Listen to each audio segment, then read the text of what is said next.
So when is a handshake more than just a handshake?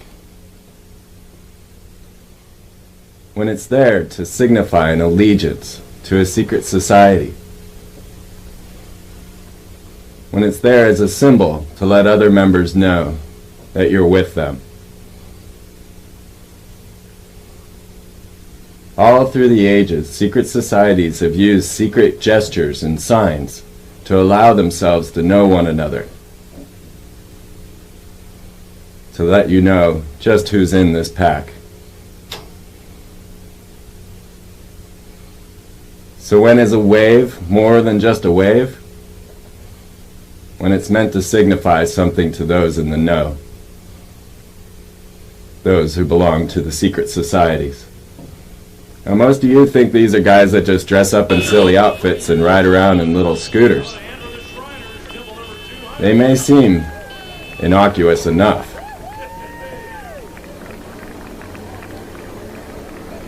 But Texe Mars has compiled all the information to let us know the secret hidden codes of the Illuminati and to show us that it's not all fun and games. Well, welcome, Texe. Well, thank you very much, Freeman. It's great to be with you. It is great to have you. And I know you're having a great impact in this area. In fact, on the internet and so forth, all throughout America, people are beginning to talk about the Freeman perspective, so I'm glad to be here. Well, thank you. Thank you. Well, if a picture's worth 1,000 words, 1,000 pictures is worth what? A magnitude. And I do have over 1,000 pictures in my new book, Codex Magica. Many of them are incredible pictures from ancient manuals and textbooks of the occult, going all the way back to pagan mystery Babylon.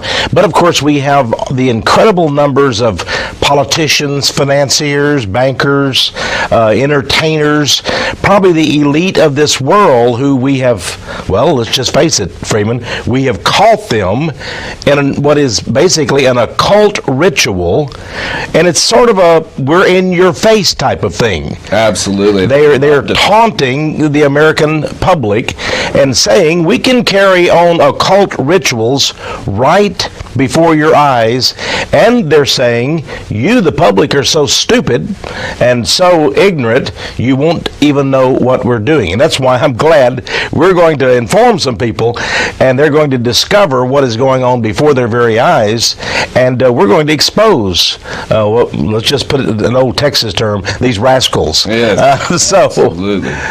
Well, I have gathered together a few hundred images here for us to look at and talk about. Well, great. Great. I opened it here with them giving a sign and the salute, because you opened your book with the salute in your military career.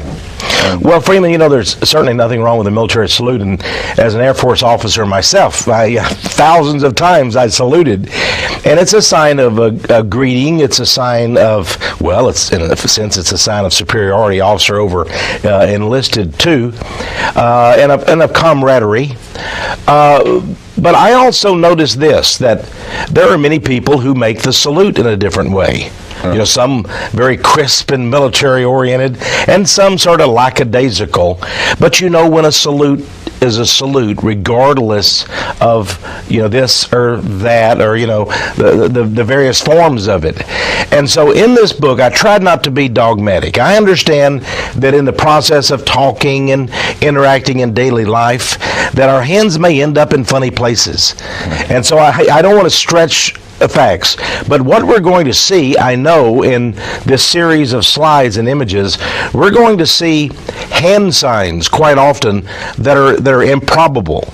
They're not by accident. They're designed on purpose. They are a form of occultic or satanic art.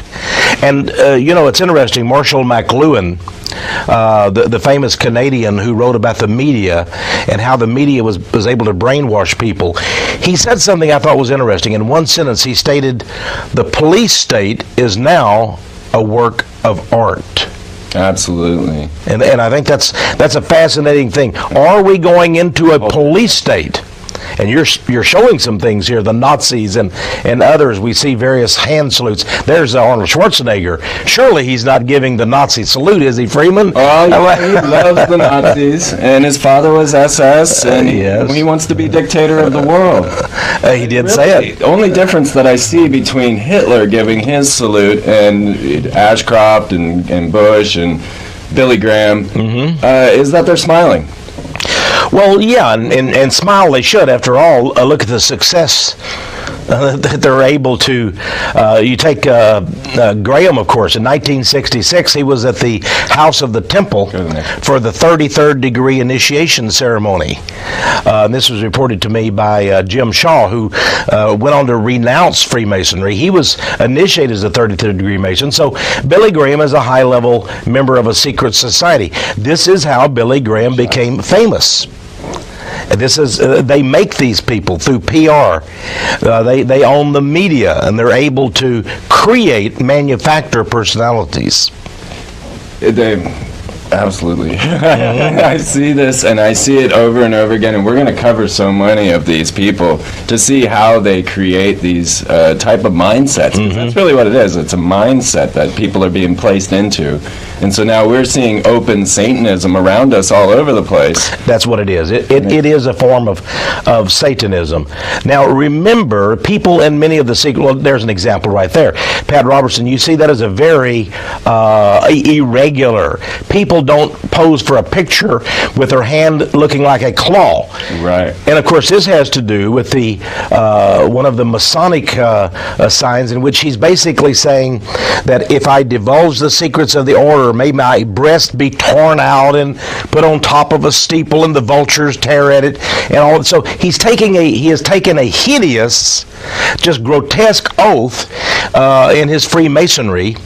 And so this is the sign. Now, interesting, that very photo was placed on the cover of Time magazine when Pat Robertson of the 700 Club ran for president of the United States. Wow. As a sign to all those out there, I'm one of you, and ha ha ha, aren't we putting one over on the public? But you can see we'll go to the next the look on his face, and you see the claw. I call it the claw. But actually, it's the fellowship or the fellowcraft degree of Freemasonry. Yeah, there it is. This is from an old Masonic manual, Freeman. As you can see, the drawing. In the book, we use Richardson's Monitor of Freemasonry, Mackey's Encyclopedia of Freemasonry. So many textbooks right from secret societies, Rosicrucian manuals, right. The Order, the OTO. Mm-hmm. So many of the occult secret societies, we use their own drawings and manuals. So you can't deny that Pat Robertson is giving that sign. It's right out of one of the secret society manuals. He is a member of that secret society. Well, what about Joseph Smith? He was also a Freemason. Yeah, Joseph Smith, of course, was founder of the Mormon Church. He was an occultist. And you see some of the members of the Mormon Church with their little Masonic-like aprons on in their various ceremonies, and they're giving the same hand signals and body gestures as you will find in the various Masonic orders, because Joseph Smith and the boys were all Masons. If you go back in history and you research the first Masonic temple, for example, in Novo, Illinois, you'll see all kind of Masonic sun signs, moon signs, because they worship these various astrological deities. And this was the early Mormon church. And of course, much of it is now hidden underground by the LDS or Mormon church. But we did see some of the exact hand signals of the Mormons. And now each of these signs are a penal sign, discussing that they, will cut their own throat, rip out their tongue, or cut out their bowels and hang it in there. Exactly. And everything you said is absolutely true. Now I'm a Christian, and the Bible says that we're not to take oaths, especially these hideous oaths. And of course, it's interesting, all of the disciples and Jesus himself said that they did nothing in secret. Right. Everything they did was in the open. We as Americans should demand this of our leaders, that they do nothing in secret. Everything should be in the open in a free and democratic country. Absolutely. But we're dealing with an order of death. Yeah. We see this. This is probably in Germany, the Death's Head Corps of the Gestapo and so forth. And of course, the Death's Head has been barred by the Order of Skull and Bones as one of their symbols, as you know, with John Kerry being a member, right. Senator John Kerry, and George W. Bush, and his father as well. So here we have an occult brotherhood of death right here in America at Yale University. 15 young men, only the elite. I mean, if you or I went to Yale University, even if we could afford to get in, and we had the influence to get in, we're not going to be able to join. We're not going to be tapped, as they call it, for the Order of Skull and Bones, and live in the tomb next to a cemetery. That's where they live. They live adjacent to a cemetery for their senior year, and they're sort of outfitted and prepared for the world, and then they become the high-level executives.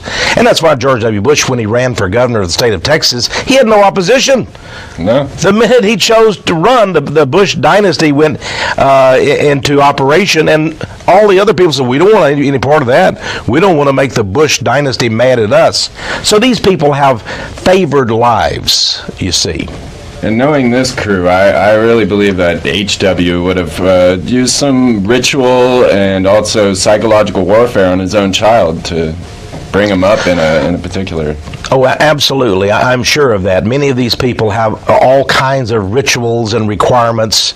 I believe that many of them in their mansions, and I have proof of this, have various satanic idols and even altars set up with black candles and worship Baphomet and other false gods. And it's so incredible because we see them, Bill Clinton, he takes his Bible in hand, he walks over to a Methodist church down the street from the White House when he was in office on Easter Sunday, right after, of course, he had sex with Monica Lewinsky in the Oval Office. He goes to church.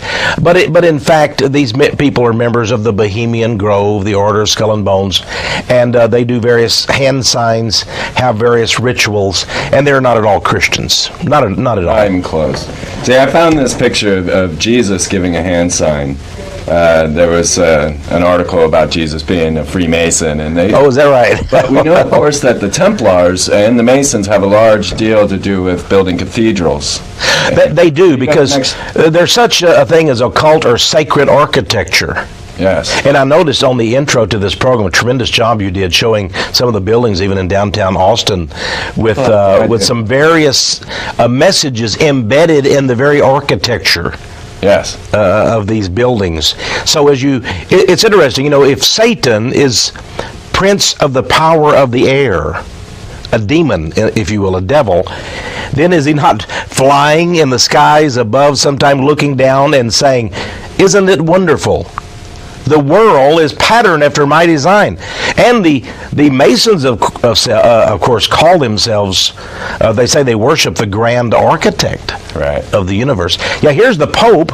Notice the Pope John Paul II, Freeman. Behind him is an upside-down cross. Yes. Well, isn't that what Anton LaVey and the Church of Satan had? Yeah. Upside-down crosses. Is that not a symbol? That's not a mistake. He has cardinals. He has a dance men. He has front men. They arrange the altars and the thrones and all these things. So he doesn't just go in there and they've made a mistake and they put the cross upside down by accident, you see. Well, that takes us to their God. They are finally informed later on. Here we have the secret hand sign of Jabulon. Oh, yes. Now, that's an interesting one. Remember Napoleon? Yes. I don't know if you have a picture of old Napoleon. Sure. Yeah, it's interesting. You put your hand like this. There's George Washington. Regrettably, George Washington was a member of this group.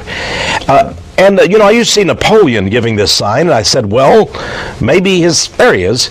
And you see that in all the famous paintings of Napoleon. And Freeman, as a young boy, I said, well, maybe his hand was cold. Yeah. He's trying to, he should have had a better jacket than that. Look, it's too small for him. But in fact, of course, this is a Freemasonic sign. It's I call it the hidden hand of the god Jabulon. And that is the Masonic god. And it's a combined god of Jehovah and Baal, who is the devil in the Bible, and On, another name for the Egyptian sun god.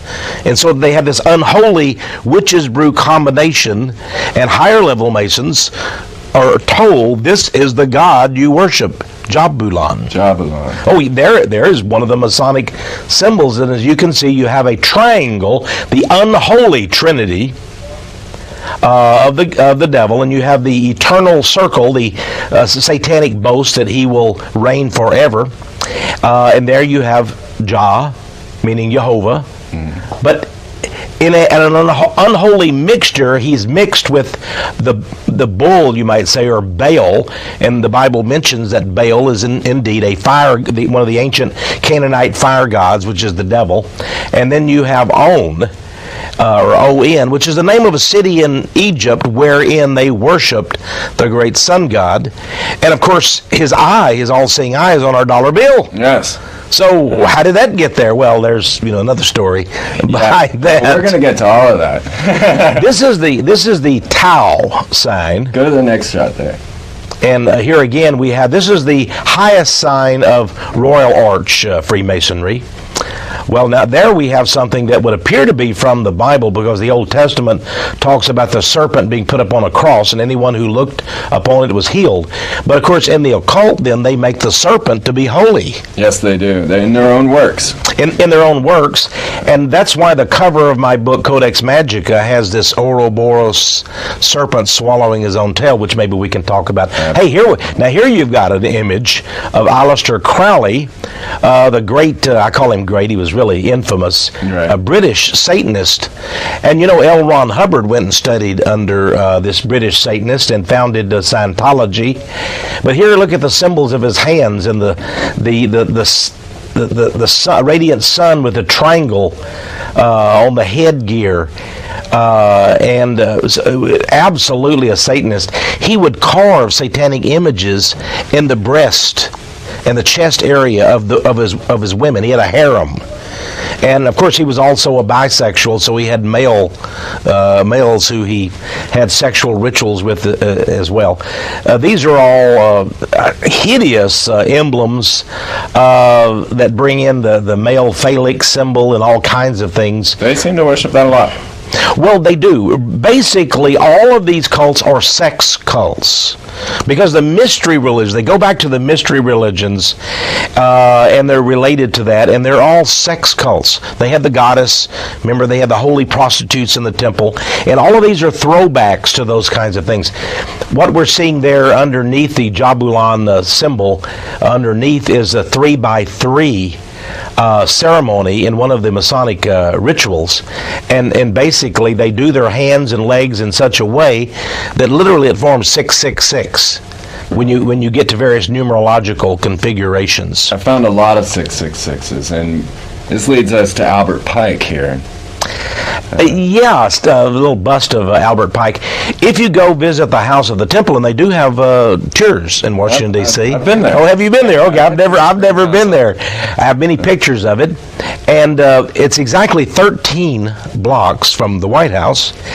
Albert Pike was a Confederate war general. Now, in Texas, the NAACP and other agencies are demanding that we take down any monuments or statues having anything to do with the Confederacy. If your school is named Robert E. Lee High School, change it. We want no vestiges of the old Confederacy. But isn't it interesting that Jesse Jackson, who's a 33rd degree Mason, Colin Powell, who's a 33rd degree Mason, have no problem with this man we saw, not this picture, but the one before, the bust of Albert Pike, who was a Confederate war general, who was wanted as a war criminal by Abraham Lincoln. And his statue today sits in front of the Justice Department in Washington, D.C., on public land, taken care of by the U.S. Park Service. Right. And he's a 33rd degree Mason, a Confederate war general, a war criminal. And a Kabbalist. Exactly. And so, but it's amazing. His tomb meaning his body is interred, the bones, inside the house of the temple. Yes. The international headquarters of Scottish Rite Freemasonry When I in was Washington, there, D.C. she told me, she says, now, this place is haunted. Oh, it's haunted. And I said, I'm not surprised. Oh, yeah. They took me around and they brought me to the Albert Pike room. Oh, Now, they had told me you're not allowed to be alone anywhere, right? Well, she left us alone there. And she's like, I'll be right back. Who's your grandfather? And she went and got my grandfather's membership card and then gave me a copy of Morals and Dogma and the glossary to Morals and Dogma. Well, I'll be. And, they found out that my family were all related. Yeah, and they thought well, this guy could be one of us. You had Go back to real quick. Yeah, you had a picture of Karl Marx. Hey, I want to talk a little about the beard. We've got Albert Pike and the beard. Oh, yes. Now we got Karl Marx doing the whole secret sign of the beard. Of course, many bearded men out there will get angry at us, and I don't mean to cast any aspersions on bearded men, but it is true that back in the 1800s, a satanic sect began, and one of the signs of it was heavy beards like this. It was often called the League of Just Men, but of course they were not just at all. They were evil Satan worshippers, and Karl Marx was indeed a satanic priest. Now you see him here with his right hand in the coat. He is giving the hidden hand of the sign of Jabulon. So that shows that he knew that the false god he worshipped was not God at all. He was Jewish, of course. His father, his grandfather, had been a Jewish rabbi, but he renounced even that faith and then became a Satanist. And one of his he also tried to become a poet, but he wasn't very successful. But in Olanam, one of his early poems, he said his real goal was to destroy the whole world. These people destroy the whole world. Yeah, they do. And these pictures, now, they're set up as portraits. These are pictures that they intend to be shown and represent them. You're right. That was like an official portrait of Karl Marx. But isn't it interesting, if you ask 10 people on the street that you choose, what does that hand sign signify there in the coat? No, they wouldn't know. So again, they believe that they get some kind of a satanic advantage. By the way, one of the reasons for these various hand signs is that they believe it invokes or invites satanic deities to come from another dimension, and it gives them energy powers. For they worship indeed the God of forces, the Bible says. The God of forces. I'm sorry, I'm trying to keep moving. Sure, let's keep moving. Okay. No, that's great. Talk all you want. So these hand signs go back to ancient Egypt. They really do. Egypt, Babylon, you're going to see many of the signs and many of the... this is Christopher Columbus. He was a member, of course, of a secret Illuminati order. And you notice the Knights Templar crosses in many of the paintings of the 3 ships that he brought over. But was his name really Christopher Columbus? No, it was not. And so there's a lot of secret history involved in all of these hand signs and such too, Freeman. My belief is that they've taken on the name Columbia. That's our goddess. This is the male representation of Columbia. This is the first time I've ever heard that said in public, but I believe it is true.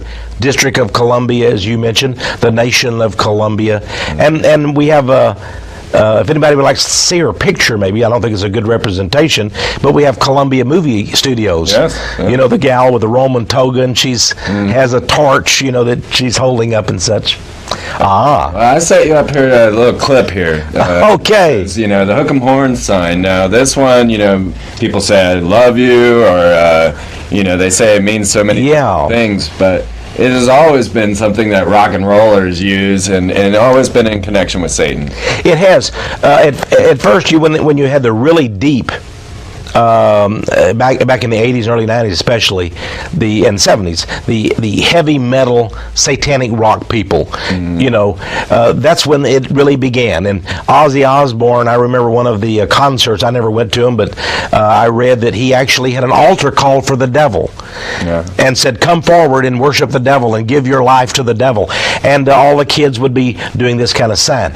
Now, I I look at an ignorance factor here. Right.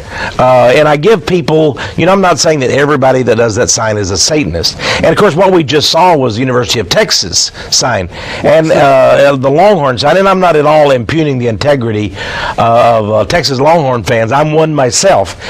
But here again, we have a sign that can be used for good, just to indicate the Texas Longhorn football team, or for evil.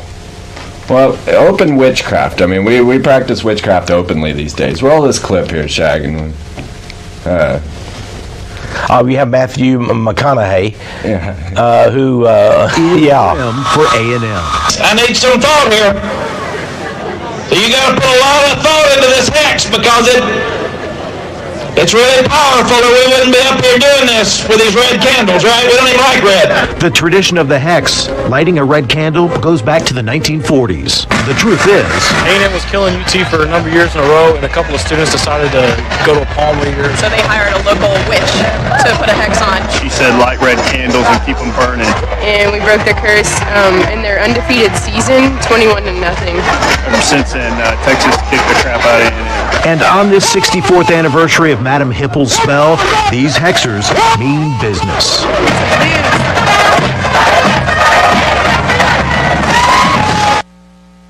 Now here what we've seen then, Freeman, and you have captured it on film, is indeed an occult ceremony. Now they may say it's all for good and fun, and that's what the Shriners who make an oath to Muhammad and Allah, they may say, oh, we don't really mean it, it's all good fun and everything. But I wonder what God looks upon, lighting red candles and doing hexes, saying we want to kill our opponent. Yes. And then even the Longhorn sign, maybe when you combine all those things together, I wouldn't think that would be invoking good forces, let's just put it that way. I was not raised with a religion at all. But I have conclusively proven to myself that Satan rules this planet. Mm-hmm. So many things. I've done the corporate logos. I've looked into Columbia and her connections to Lucifer. All of these things show me constantly that our leaders are Satanists. Now, what you've said is a cardinal principle. The Bible itself says Satan is God, with a small g now, of this world. Right. Temporarily, for whatever reason, God is allowing him to reign. The book of Revelation says he's furious because he knows he has but a short time. But you are right, and the signs are everywhere, but people don't know it. That's interesting because you say you're not a Christian, and yet you're more aware than 99.999 go out to the infinity of the Christians that I talk to. I don't know of any pastor that knows what you know about these things. That our culture is permeated with satanic symbols, signs, images, and doctrines. And yet the average pastor out there is saying, give us money and you'll get rich, and just into the most, in a way, they're in a form of black magic themselves. Yes. The average pastor. Or think positive, make positive confessions. None of these things having anything to do with true Christianity, but a lot to do with New Age occultism. Yes. So we're finding that. And of course, I'm a Christian myself. There is a true Christianity amidst all of the dense forest of false gods and worship. By the way, we're seeing a lot of symbols here. This is the Eastern Star. Yeah, it's not just the men, it's the women. Yeah, there's a women's group, and you see the satanic pentagram. The 2 points indicate the horns of the devil. Pointing upward there. Anytime you see a pentagon in the middle, that again is an occultic symbol, and it makes you think about the great war god Mars. It's one of the symbols of the war god Mars. And what is the pentagon in Washington, D.C.? In the shape of, well, of course, a pentagon and the god of Mars, or the god of war, which is Mars. By the way, Laura Bush is not a UT graduate, but I just saw her there giving the kids. Yeah, the kids too. Yeah. One of the daughters, of course, is a UT graduate, but the mother, well, no. And I've even seen the senior Barbara Bush, the eminence lady. Seen her giving that sign as well. Britney Spears giving the sign. Yeah, now we'll come back to her. Okay, we'll come back to that. And notice that her, in this case, it's the satanic sign, but there's the thumb sticking out too. That's And many people say, "Oh, that's not the sign of Satan. Then that's the death signing of I love you." But actually, that's not always true. In occult also. Helen Keller was one of the ones who helped to formulate and bring the American Society for the Deaf signs to the fore. But she was also an occultist. She was a theosophist, a Swedenborgian, and I believe that's the reason why that's signed. Does it mean I love you, or does it mean I love you, devil? Yeah. That's the question. That is the question. Now, these people, they act as if they're here to help us, and they put themselves into placements to where they can pretend to help us. Yeah, oh, well, here's the keeping the faith. That's an interesting. There's a communist fist. Keeping the faith and what? Communism, evidently, according to this Black Power salute type of fist there, it seems. Well, they give us their hand signs, you know. We're going to get into the peace sign in a minute. And they give it to us, and everybody thinks that, you know, they came up with it. All of a sudden, it's their sign of solidarity. Yes, But now look at these few pictures here. When they... Yeah, here we have John Kerry. He's, of course, giving the communist fist. Yes. And that's what that is. It is the communist fist of solidarity. And there's Schwarzenegger. Good old Arnie. This one... Bring this picture forward. This one, it's not fully extended on either side, so it could just be Bring that forward. A vigorous, energetic gesture of some kind. That guy in the face. Oh, is that right? I hadn't seen this picture before, Freeman. Now this is... I mean, the president's going a little crazy these days. I've been hearing a lot of stories. There are rumors that actually pretty well substantiated that he may be on drugs again. I don't know. You know, there was a time that he had bruises all over his face, and they said he fell off a couch while he was sleeping. I've never had my face all bruised up falling off the couch. I got a picture of that, too. You got a picture of that, too? Okay, all right. But there may be something to that. See, he doesn't quite have the fist right there, but I kind of figured that Colin's not entirely black. Yeah, well, I see what you. Well, he is definitely a 33rd degree Mason. There's no doubt, and he's been at the Bohemian Grove in California at their little teet-a-teet that's held annually. Keep rolling there, sir. I just wanted to show you. He's not quite all brother. Yeah. Here's an interesting Masonic sign. Several of the orders have this. It's an indication. It's pointing to the head, meaning the intellect. That they use reason, they use the intellect. Here's this must be Malcolm X, if I can remember right. And there he has on a Masonic ring, by the way. You can see, I believe, from here it's hard to see, but I believe in that picture there is a square and compass of the Masons. So he was not only a black Muslim, yeah, there it is, but he was a Mason. And there's the Prince Hall Masons, made up almost entirely of black people, black men, that is. Right. And here he's pointing to his head, and he's basically asserting that he is more intelligent and more all-knowing than the masses. And I would think that black people would be insulted. By the way, the X, of course, some people think it's from the Islamic faith or whatever, but of course X was one of the signs of Osiris, the Egyptian sun god. And the Islamic faith has many, many old vestiges of the old religions. Osiris, there we have the X again and various other symbols. It has the... it was in the placement of the hands. The placement of the hands in the cross. By the way, in some Masonic orders, they have Masonic funerals, and they do the legs or the hands I wasn't of the body. Oh, really? Yeah. And then right before the casket is covered, they cross the hands, just as they did in the ancient death burial rites of the Egyptian mummies and so forth. So here again, they hearken all the way back to the ancient mystery religions. And yet many of these people have the gall to call themselves Christians. Now there's Stephen King doing the X. And that last mummy actually was Ramses, who is one of George Bush's descendants. Oh, it could be. According to David Icke. Oh, really? So David Icke. I didn't know about that. That's one of George Bush's relatives right there. Well, yeah. David Icke. Yeah. I thought you meant that the brain power was exactly the same at this moment in time. I didn't know what you were referring to. But we saw Stephen King there. Of course, he's the king of the horror genre, fiction. But isn't it interesting? This was from either Time or Newsweek magazine, one of them.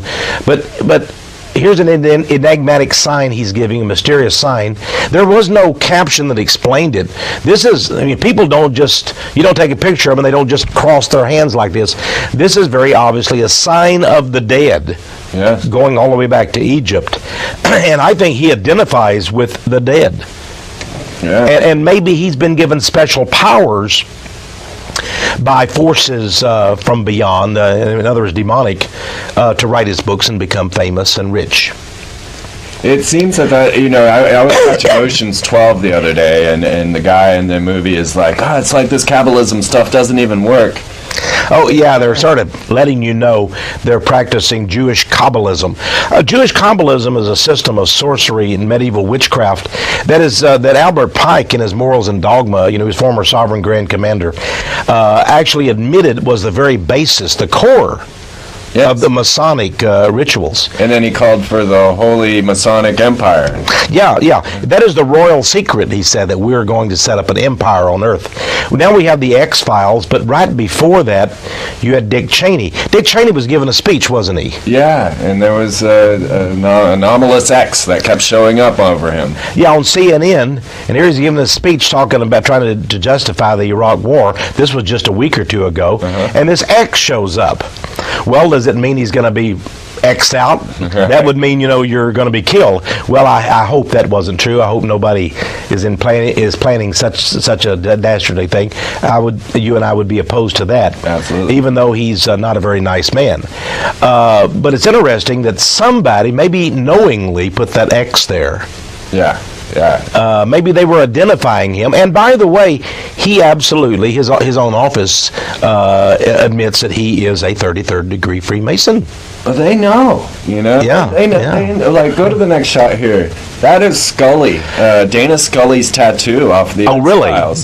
That was the last image they showed in the last episode before they were off the air. Was Scully's tattoo. Here what we have is the serpent swallowing his tail.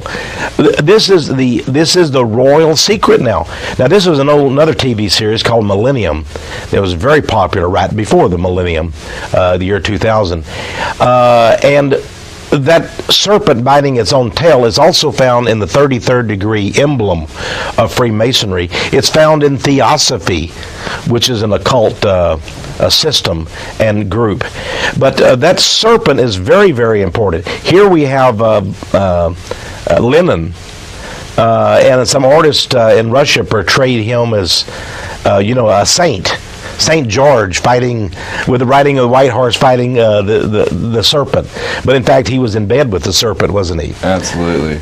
And Lenin was just a monster, and tens of millions of people were purged, sent to the Soviet gulags because of the horror, the Red Terror by Lenin, who again was a Mason, a bisexual, and much worse. Yeah, the more you look into each of these people, you find evil. I mean, you do. You do. Now, this is not a person. Interesting. This is a corporate logo. This is Lucent Technologies. But notice the striking similarity with the Ouroboros serpent biting its own tail, which is the supreme symbol of Satanism. Is Lucent Technology? Some person wrote to me and said they wondered if Lucent means Lucifer's enterprise. Yeah. Now, I have no evidence of that. I'm not trying, if anybody works for Lucent Technology, I'm not trying to say, I'm just saying what somebody wrote to me and asked that question. They worship Lucifer. I mean, it's in their work. Yeah, they do. I will say this. If an advertising agency came up with that symbol for Lucent, they did not do them justice, or maybe they did, because it does harken back. Here again, we have the serpent. Notice the crown on the top, the phoenix crown. Mm-hmm. The boast, you see, is that Satan was destroyed. He was the beast that was wounded, but shall come back to life. His system. And so he swallows himself, meaning every so many eons or ages, the world is destroyed and starts all over again. And literally, the occult Illuminati today, Freeman, their goal, and this is the most secret of all secrets, is to destroy the whole world and then on the ashes, a new world order will be built. They don't wish to capture. People say, well, surely they wouldn't destroy economies. Surely they wouldn't topple cities with nuclear bombs because they're destroying their own property. You have to understand, they believe they're God men who will survive. Right. And they will go on, and a new world shall be formed. Back in the French Revolution, the Illuminists there had planned to kill most of the people of France. It wasn't just Marie Antoinette and King Louis that went to the guillotine, but the ordinary people began to be taken to the guillotine and murdered and massacred. And these people literally are brutal mass killers. That's why Pol Pot killed so many of his own people in Cambodia. Lenin and Stalin and Trotsky in Russia, and then Hitler in Germany. Whether it's the Nazi fascist on one side or the communist socialist to the left, they're all monsters. Yeah. And we fight in America between left and right and Republican and Democrat. These people control both factions with their Hegelian dialectic, and that is the true meaning. There is no difference between them. And once we understand that we're up against a juggernaut of evil that does not have a label, then we can be true Americans. We can come together, right, whatever our so-called political stripes. It doesn't matter if you're Bill Clinton on the left or George W. Bush on the right. These are evil men. Yes. So we're not politically in political partnership. Bush, you know, Putin and Bush. And here's Nixon, by the way. I would like to throw in real fast that if you look around, all the Mason temples in America are up for sale. There has sold off. There has been a decline. Well, I don't think it's due to a decline. I think they're ready to lay this country flat, and they're liquidating their assets. Oh, I see what you mean. Right. That may well be. Certainly, at one time they had 6 million. Today, there's around 2.5 million Masons. That's still a significant number, especially when you realize that the key politicians, the key financiers, are still Masons today. So you may be absolutely right. We're never going to make it to the end of this, so we might have to. We're on. We may have to do another program sometime. I think we're going to need another program. By the way, in Druid witchcraft, they use this same sign. These are not people just giving a little victory sign. That sign that was made famous by Winston Churchill, is the satanic horned devil sign, if you go back and study it. Not that everybody using it means that, but certainly that's the origins of it. This is Scientology, L. Ron Hubbard, who certainly knew many of these signs, let's just say, yes, as a Mason and a member of the OTO, an occult society. In the Scientology, you pointed out the 666 and that with the serpent. L. Ron Hubbard wanted to be the beast. When Crowley died, he wanted to take the place. Now, I had read that. You know, his own son wrote a book exposing him. That tells you something when your own son does a book. This is a guy named Jack Parsons here. I can tell from that picture under an arch, and the arch has always been an important symbol among the Masonic and other secret societies. Jack Parsons was the guy who invented. He was a brilliant scientist, and the NASA space program recognizes him as one of the greatest rocket scientists ever. He invented the solid fuel for the rocket program. We wouldn't have the space program had it not been for him. He was also a satanic high priest, right, who conducted sexual rituals. And here's a drawing of him with his girlfriend, and they conducted rituals called Babylon working. Right. And they believed that through sexual rituals, this rocket scientist, Jack Parsons out in California, believed that they could have a child who would be the Antichrist. Right. And that would be their honor, they believed, to bring forth into the world the Antichrist as their child. This is the demented way of these men. By the way, he was a big friend of L. Ron Hubbard. They were in the same cult before Scientology was formed. I'm not saying Scientology is Crowleyan or Parsons or anything. I'm just saying that L. Ron Hubbard, his origins were there. L. Ron Hubbard Jr. said that it was black magic spread out over a long period of time. It's not a one particular ritual to really get you. It's a long ritual. I think that all of these hand signs and everything collectively, cumulatively, are poisoning America. Michael Jackson, you always see him giving that sign. He knows what it is. He studied under a Jewish rabbi, studied the Jewish Kabbalah system of magic, and I think he must be a very deep occultist. We're almost to the rappers like to give that, and there's a lot of different. There's Ozzy Osbourne giving you can see right away that sign. He knows it's a sign of Satan. Now we have been the Mr. Spock. Everybody thought he just made that up, right? But actually, that is the one of the letters of the Jewish alphabet.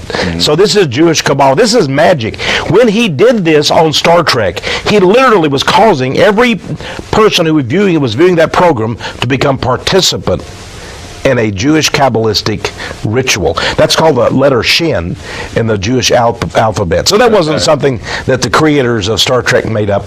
That actually was an occult symbol that Leonard Nimoy came up with there Star Trek from his Jewish like background. The Freemason dream, military spacefaring race. I mean, that's their dream. I really start to believe that these guys are aliens. The movie V, we're back to the V. The reptilian. Well, certainly they have a spirit that is reptilian in nature. I can tell you that, whether David Icke is correct or not about the mask coming off. But you do wonder if Satan doesn't have the ability to be a shape shifter. And again, I'm not saying that's true or anything else. But it's interesting that in the book of Genesis it talks about something sort of similar to that. How these aliens come forth and take as their wives the beautiful daughters of men and create a horrible new race on earth. So horrible that God destroyed the race with the flood of Noah. So that has some biblical significance. This is the raw alien. They're a UFO cult. And it's interesting that although they seem to desecrate the Star of David, the Jewish Star of David, they've been invited over to Israel, and that with great ceremony they're given land and everything by the Jewish government there. That was the head, by the way, of the raw alien cult. Isn't that sort of interesting that they seem to welcome? And in the middle of their symbol is the Nazi swastika. But the Israeli government finds nothing wrong with that. I think something is strange. Oh, we jumped ahead here. Here we have more Masons with their funny little caps. I was really surprised when you brought up Michael Richards as a Freemason. Michael Richards of the Seinfeld show. Jerry Seinfeld, of course, is also into Kabbalism. Yes. And there he's given a Kabbalistic sign, by the way. I've got a few. You can tell that here. The Das Seinfeld archives. The Das Seinfeld archives. Let me see if I can pick these out. Well, no, we got that one. Yes. And that's the same one you got Rasputin here doing in your book. Here's Nixon giving a penal sign of Freemasonry. These are all the right angle. And it's Ozzy giving the right There's angle. Ozzy giving, he's on the square, as the Masons would say there. Right. And so this one, and then that one, I noticed when I was going through these, now you see Kramer is giving that one, and Jerry's giving the other one. There you go. And there you go. Wayne and George are doing the hermaphrodite. Yes, they are. And that's interesting. All of them are giving occultic secret society signs on Seinfeld. Seinfeld was a show that if you dissected would find incredible occultism and symbology, wouldn't you? Yeah. Here's Phillips 66. Well, see, I found a lot of these corporate logos are interesting. What I've discovered in realizing that they were practicing a Hebrew mysticism is that hold that there, Chuck.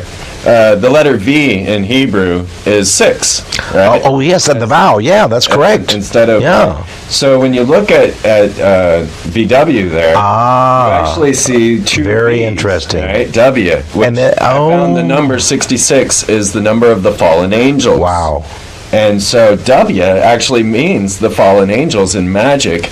And VW, he crossed the two V's, making 666 because he knew. And incredible. They realized that Hitler is practicing Hebrew magic. Okay, that one's for a little. Yeah. And it all goes back to these fallen angels. It does indeed. The fallen angels that have taught these men these horrible things. Samael is a name for the devil. Lilith, by the way, is the consort.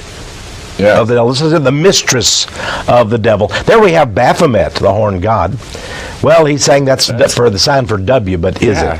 I would think it's the unholy trinity. Here's simply the sign of the devil by Prince William. And this, oh my. Self-made into an angel. I understand down in South America, a certain town down there dedicated that statue of the dark angel to Prince Charles. Yeah. And he was proud of it. Proud to be associated with the devil. There's the angel. A black, dark angel. That's Prince Charles. It's in the square of a town. Isn't it down in South America somewhere? Yeah. Prince Charles. Yes. It's astonishing. Because it all goes back to magic. It is magic. It's rituals. And here again, this is the sign of admiration or astonishment or surprise. And surprised he called up that little demon. Yeah. In this case, there's Aleister Crowley. You can see all the various That's in his Masonic symbols. regalia, and go back to that, Chuck. Even though we only got a few minutes left. He's in his Masonic regalia there, and it's signed, of course, his name, the Baphomet. Yeah. And so I thought maybe we could talk a little bit about. Oh, that's interesting. He signs as Baphomet. Yeah. And there is a symbol of Baphomet as well. Yeah. This is the man he prided himself, he called himself the wickedest man on the planet. Right. And now his handwritten works are at the UT campus at the Harry Ransom Center. The Book of the Law, the most sinister book he's ever written. It was right there. Right here. Well, they paid millions of dollars to get all these wonderful works, haven't they? Yeah. Astonishing. Marilyn Manson, of course. Here's George showing all the different Washington. Yeah. Of Baphomet. This is one of the statues of George Washington that was first erected in Washington, D.C., making him into a Roman god. But there was a little embarrassment over it because of his nakedness and because of the Roman god or Roman emperor image. And that's set somewhere in some back closet of a museum. Well, he's in the same position as the Baphomet. Yeah, it's the same, this very same position as the Baphomet. Here we have the serpent, and you have the image. Notice, as above, so below. Yes. That's the meaning of that Jewish Star of David, two triangles together. And he's there. Yeah, so here again we get back to some of the more deep occult symbols of Satan. That's all the pictures we're going to get. All right. We got to a lot today. Yeah. We sure did. But we got time to talk about this some more. We can let it roll, I guess. Because now we're finding that this all goes back to a Hebrew Kabbalism, and everybody is openly practicing this. Demi Moore just had a Kabbalistic wedding. True. Madonna, Britney, they're all practicing. I saw Bill Clinton had his little red wristband. Oh, yeah, he's into the Kabbalah, too. Yeah, Newt Gingrich is into the Kabbalah. Yeah, they're all practicing black magic of Kabbalah. Where do we go from here? What's the... Well... Let's go ahead and stop it there. Isn't it always true that there is the majority that's sort of just unknowing, and then there is a significant minority who is evil, that is versed in the deep things of Satan, and then you have a few good Christian people and people of goodwill that I hope will become Christian, myself as a Christian, because we need some fighters, we need some warriors. And I'm not talking, you can go in almost every church in Austin, Texas, you're not going to find true Christians. You just find pew sitters, people that just sit there. They're not willing to fight evil. Most people are frightened to death. I give you credit, Freeman. Sometimes I wonder if I'm just stupid. No, you're not. No, you're not. I can tell you're not. But you have courage, you have boldness. And I think that matters a lot. And you're doing the people of America a great service. What else? We deserve more than this horror that we're seeing, this magical ritual. And you know the media, and ABC, NBC, CBS, CNN, the networks, and Time Magazine, Washington Post, all of the various news agencies, they're involved in this. They know what they're showing us. They know they're participating in this march of evil images and symbology and so forth. They are part of the evil force.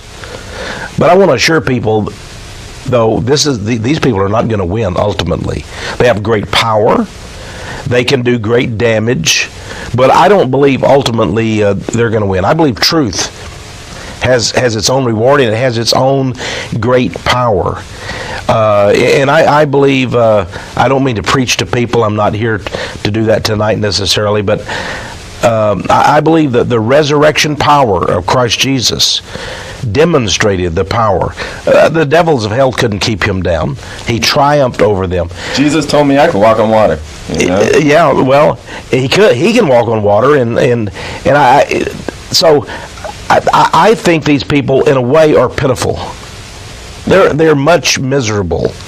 You know, as a Christian, I don't need formulas. I don't need numerology. I don't need all these symbols and all this garbage. They go through a lot of effort. Yeah, well, they do. And a lot of them, believe me, are frightened. What if they make the wrong hand sign? What if the ritual backfires? You'll read in their own literature, they're saying if you don't do the ritual right, these evil spirits can come forth. I've read that in Freemason works. Yeah. So a lot of these people get trapped into this, and they literally are desperate. And some of them end up killing themselves. Jack Parsons, we mentioned him, the great rocket scientist. He died in an explosion, but many people say he killed himself. Right. Exploded his own works. Exploded in his home. Deep within our souls, we know. And they know. They know. They know whom they worship. They will have 1,000 disguises. It's like a witch that I debated up in Seattle on a TV station there. She said, "Oh, you horrible Christians, we witches do not worship the devil. The devil is a Christian invention." And I asked her, and sort of like the old Phil Donahue show, the host comes up and sticks a microphone in my face. What's your response to that, Mr. Morris? And I asked this witch, I said, "You don't worship the devil?" She said, "Absolutely not." I said, "But you as a witch do worship Pan, the horned god of the forest." "Well, yes," she said, "but that's not the devil." Right. Well, the horned god is the horned god. I don't worship a horned god, do you? No, Freeman? So here again, they attempt to disguise it. In one of the Masonic books I was reading by 33rd degree Mason John Robinson, A Pilgrim's Path, that was published by a Masonic publishing house, he says, "Well, we don't worship Lucifer. We don't even believe in Lucifer." Yeah. Lucifer's not the devil. Lucifer's a good angel. Right. He was the solar angel, the sun angel. And you Christians have it all mixed up. Lucifer is not the devil. Right. So they're setting up people so that when people do find out who they're really worshiping, they say, "But that's not the devil. Lucifer isn't the devil. He's a good angel." I sent a friend of mine one of my videos, and I've got a 3-hour video now, and you saw it. And he went and joined the Masons the next month. Well, maybe he wanted to get a bit of that magic. Maybe he wanted to partake of that supernaturalism. But I want to warn people, you don't get something for nothing. I can't tell you how many people have committed suicide after dabbling with these things. I'm not trying to scare people. If you want names, by the way, read my book, Ravaged by the New Age. You'll have names of a number of Satanists and others who killed themselves and actually killed others too. There are people killing others in satanic rituals, even to this day in America. They join this secret society, they get all the perks of the system, they get to be president, head of the banks, and all of this, and they believe that it's only due to the fact that they've stepped up to this altar, kneeled down, and worshiped Jabalon, and they think there's no payment for this, that, if I just get up here and swear to cut my throat open and rip my tongue out, then I'm all good. I get a good job. There's no free lunch. The devil requires things of you. Yes. I remember there was a witch who was really sort of like the highest level witch in the state of Florida. She wrote a book called The Witch That Switched. Yeah. She switched to Christianity. She said as a witch, she never was satisfied. The devil never had enough and kept requiring her more and more of her. And so she was a miserable person, and I believe these people will end up that way too. If all they want is a temporary gain. Right. Yes. It's not all about the third dimensional reality. That's right. And these people are selling you the third dimensional, the American dream, but it's all Satan representing this order. That's right. I've seen it in my father. I've seen it, countless times. And thank you, Texe. Hey, thank you, Freeman. It has been great being here tonight. It's been wonderful. And it's great to expose evil. It is. And I appreciate your courage on this program very much. What else could we do, right? We can't just sit back and let this happen. No, we can't. And we've got to fight. We are fighting. Yes. And it's amazing. Many people say, why aren't you dead, Texe Mars? Well, I'm going to be right here till God calls me home. And it's not going to be because of these people. Okay. Hey, I think we did pretty good. That was great. Yeah. That went fast. It Man. does, doesn't it? Man. I was like, oh man, we're never going to we didn't even get through half the pictures. Wow. We'll have to do it again. Well, we will have to do it again. You just did a marvelous job. I can't. Hello, and welcome to the Freeman Perspective. We have a great show planned for you today. Got Texe Mars with you once again. This is going to be a good one. We didn't make it through all of our pictures last time, and so I decided to reorganize this, and we'll finish off those images. We got a lot of good stuff to talk about. Well, I tell you, you had so many pictures last time. The depth of research is just incredible that you've done, Freeman. And I want to compliment you on that. It took me 5 years to put my new book out, Codex Magica, so I well understand the incredible discipline and work that it takes. It does. You had an astonishing array of pictures and photos, and each one of those means something. There's a whole message being sent out by images now, and people, I believe, I don't know if you agree with me on this, I think you do, but people, their minds are literally being programmed. Definitely. Controlled, mesmerized. There is a form of hypnotism. And I believe the people doing it, some of the chief elite in the whole world, literally are occult magicians. Absolutely. I mean, right from the get-go, ABC, NBC, and CBS, those are all Kabbalistic symbols. Yes, they are. They are AOL. AOL. The whole field of corporate logos. Hold that there, Shag. Now, Hooters, I'm not so sure about Hooters having any occult significance, but maybe the audience might like it. Well, go back an image there, Shag. Decoration. Well, they are given a sign with their hand. Yeah, I talked them into that. Okay. Because if you see, the Olympic symbol, I wasn't really planning on, it was the next one, but the Olympic symbol, of course, is the 5 rings of Venus, and put on there by Hitler.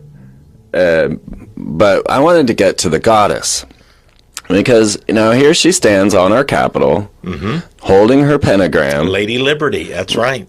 Texas Capitol, huh? Well, and our U.S. Capitol too. Right. There's a different form of this same goddess. Exactly. If she is the chief patroness, spiritual guide, let's say, of Texas, then she must also be the one that we must look to, adore, venerate, honor, and maybe worship in Washington, D.C. Yes. So she is an important, and yet, if you go out on the streets of Austin, if you go down Congress Avenue, or any street in America, of any city, and ask 10 people, what does the goddess on top of that Capitol building signify? They would have no answer for you. None.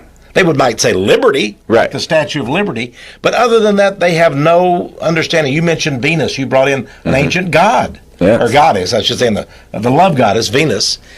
But who does this signify, and what does it mean? And I thought America was a Christian nation. Yes. So what would a goddess like Venus or a Greco-Roman goddess have to do with anything, Freeman? That's the biggest question. I mean, Texe, when we get to the bottom of that question and why the Freemasons worship this goddess, I think we'll have something. I mean, I think we'll really start to understand what they're after. Yes, and maybe what the secret societies have intended for America, and even for Texas, because Texas has a role, because Texas, and I am a very patriotic Texan. From the time I was a kid, I always thought that there was only 2 nations, Texas and the United States, that mattered, and Texas was first on the order of priorities.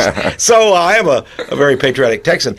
But nevertheless, it always fascinated me when I began to understand that even our founding fathers, if you call them of Texas, were Freemasons, members of a secret society. Stephen Austin, absolutely. So maybe the fact that Texas was taken from Mexico has something to do with the Masonic Lodge, secret societies. Well, yes, and wasn't it Santa Ana was also a Freemason, right? Yeah, and so maybe it was a, let's say, friendly war between an alliance of tribes within secret societies. You know, secret societies often war with each other even. Yes. Jockey for position, power. There are many secret societies, but I believe behind all of them, there is a human group that we would call the Illuminati. Mm-hmm. And then behind that, I believe there are devil powers, literally demon powers. They absolutely call upon demons. I mean, they admit this. They go into their lodge. They cast their wine and oil and corn, and they call upon the different entities to come in. And I've read, I think it was Churchward, who was saying that, well, they called in all the wrong spirits, and it was chaos. We didn't know what to do. It's interesting. I was at the largest, here in Austin, we have the largest New Age occult bookstore in the world. Oh, yeah. And in South Austin. And I was talking to the owner some years ago. He's a nice gentleman. Hold on there, Shag. And we mentioned how much chaos there seemed to be among the New Age occult world. And he said, well, many in the New Age occult world worship the god of chaos. Yes, they do. That's what he told me. Yes, they do. You were talking about that before the program. I was at New Orleans, and the Knights of Chaos opened the whole parade, and they called it the Babylon Parade. And they had the Bacchus Parade, the Chaos Parade. They were throwing Hades cups at us. And I meant to bring those little things with me, but you probably wouldn't have been able to see them on the screen anyway. But yes, I mean, that was just... When it's just amazing to see that no one really realizes what's going on. It's become a party. It's become a... No, you meant Bacchus. The Bacchanalian they used to have in ancient Europe. What is that all about? Of course, they had sexual orgies. They worshipped the gods of the underworld and all kinds of things. The devil, really, all the images we have of the devil, they would have prominent in the Bacchanalia. And here we have it at Mardi Gras. Mm-hmm. And yet many people say, well, Mardi Gras has something to do with the Catholic Church, right. and the Lenten season coming on, but it actually has something to do with devils. Yes. And the Catholic Church just sort of threw in their little bit in it. And I'm not insulting the Catholic Church. I'm simply saying maybe they need to strip out what they do from the Bacchanalia of the Mardi Gras, which is really a heathen pagan ceremony. It absolutely was. Here, Chad, go back real quick to the goddess again. He was moving forward. There is a goddess named Hecate, the Athor, of the owl. Right. Well, that's what I was going to show. That image. We'll get back to that maybe. Now, one thing I noticed about the goddess on the Capitol is her strange facial features. Now, some people say that she was designed that way so that she looked almost human from the ground. Mm-hmm. But I started looking into the Babylonian images, and that's how they depict their gods and goddesses with these large eyes. She's very strong. She supposedly is a virgin. But it really means that no one is able to divine her mind. So she is virgin in terms of being especially gifted in knowledge, and no one has been able to penetrate her wisdom. But it's interesting, she also is a hermaphrodite in a sense. Yes. Both male and female. And remember the god worshipped by the Knights Templar, one of the ancient secret societies that Freemasonry was spun out of. The Knights Templar worshipped the horrible devil god Baphomet. Right. And Baphomet was a horned god, supposed male, but had female breasts. Right. A hermaphrodite. So it looks to be the facial features here, you're absolutely right, Freeman, are masculine. And they're very Babylonian also. In Washington, D.C., we have the goddess in her warrior garb and headdress. A Native American, it seems. Yeah, almost Native American, because there are feathers in their headdress. Yeah. Now, at the Parthenon, I don't know if you have anything on the Parthenon. No. In Nashville, Tennessee, they have a great statue of the goddess. Athena. Yes. Yeah, Athena. Yes. Athena. She was the goddess of wisdom. We go back now to the owl. Right. Now, that's why I threw this picture of the Hooters girls in there. You the see? Hooters. Yes. Oh, now I get the connection. I tell you, it takes a wise guy to get the connections. Yeah, they're subtle. Yeah. Okay, now we can move on. I never realized that the Hooters. Yes. Oh, there's more than... And the feminine thing. I know it's their breast they're talking about. I assume it is. But there's the owl. Wow. And of course, I caught this shot right there with the moon. That's the full moon hanging out over the pyramid. Isn't that something? And of course, she's a lunar deity. Now this is the building in downtown Austin. Yes. Wow. The Frost Bank, which of course is surrounded by pentagrams. The whole base of the building has pentagrams all around the base. Oh, wow. Inverted and right side up. It doesn't, both of them. You know, throughout the world, there are satanic architecture. There are monuments. Mm-hmm. Stony Beast is what we could call them. Yeah. Here's a Stony Beast right here in Austin, Texas. And then we have this symbol here. And I can't remember. Now, there is the Bohemian Grove. This could be theirs. That is. Okay, that's the Bohemian Grove. Okay, go on. The secret society out in California that meets once a year. And mainly, you know, they have the various sects. And the Republicans seem to gravitate to the Bohemian Grove. But then there's so many other different secret I just societies. learned that a great number of the Grateful Dead are also members of the Bohemian Grove. But on the other hand, Senator or Vice President Al Gore says that the Grateful Dead were his favorite group. Oh, I bet. And I have a picture of Albert Gore wearing one of their ties. That Jerry Garcia, the lead guy of the Grateful Dead, designed. Right. They had these ties that cost a lot of money.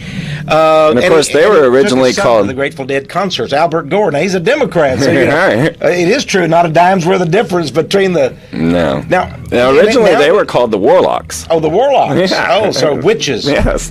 It's interesting, though. We now know for sure from declassified Central Intelligence Agency documents that Jerry Garcia was working for the CIA. Absolutely. Spreading all this LSD and drugs to everybody, encouraging the kids to think about necromancy and communication with the dead, promoting the drug revolution. He was a CIA operative. Yes. Isn't that an amazing thing? You know, so some people who worship Jerry Garcia, seems to be their anti-establishment. But he was par excellence establishment. People hate to hear that. What a deceit we have in America today. It is so subtle, and it's all around us. It's like, I mean, the Brotherhood is the filter that the stars rise up through. So here we have Demi Moore. And, of course, she was a rising star. Yeah. And she just had a Kabbalistic wedding. Yeah, she is a Kabbalist. And she's married to Ashton Kutcher, a Jewish Kabbalist. Well, you know, they had the Hollywood Oscars this week, and it was basically a Jewish festival. Right. And we're not talking about... It was. Yeah, it was. It's not...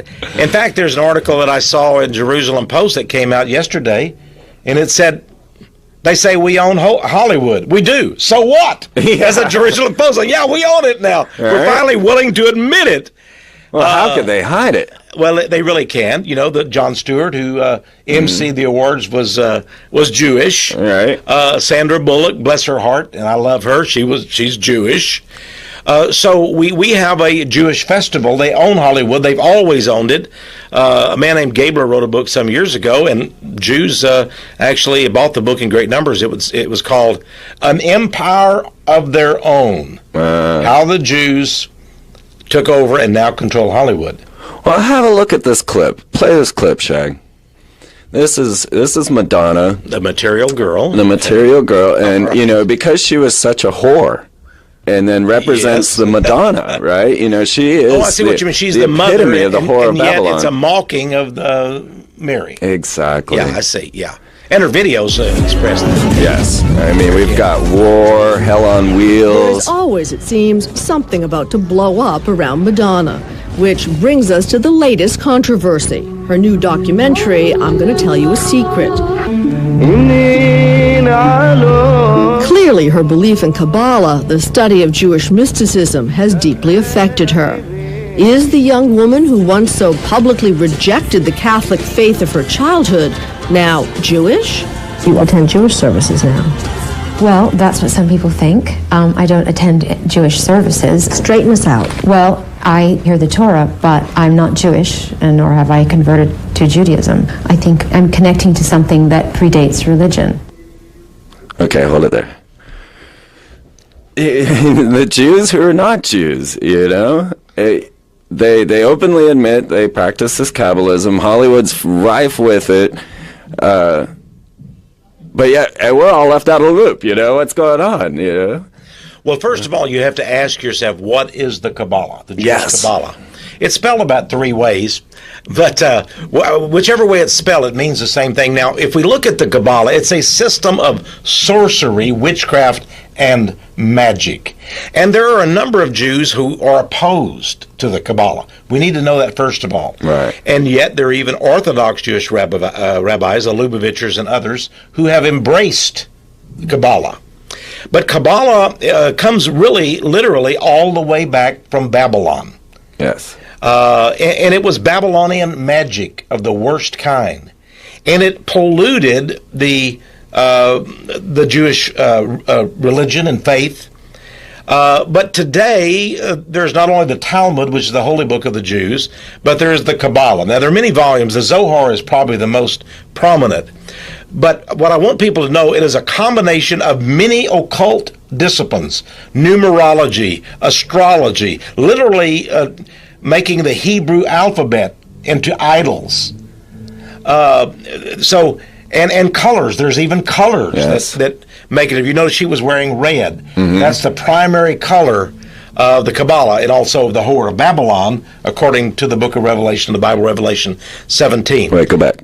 Now, Albert Pike, who was Sovereign Grand Commander of Freemasonry back in the Civil War, and he is actually recognized and honored by Freemasons around the world as the par excellence role model for all Masons. Mm-hmm. I see you have his book here. Yes, that was given to me at the Temple of the 33rd. Yeah, here we have Morals and Dogma, the classic textbook of Freemasonry. We have the double-headed eagle symbol on the front cover. I got some of that on there. So. Okay, now, Albert Pike said this about Freemasonry in this very book.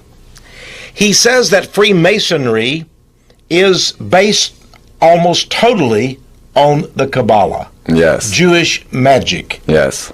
And many Jewish rabbis have admitted this, and they say that in all of the rituals of Freemasonry, you will find the Kabbalah, the system of magic of the Jews. For example, the 30th degree of Freemasonry is the Knights of Kadosh. Yes. And it involves skulls and black robes and a knight laying in a coffin speaking from the dead. Yes. And all of this turning to the god of the underworld, the gods of the underworld, is all related to Jewish Kabbalah because they believe in necromancy, communication with the dead.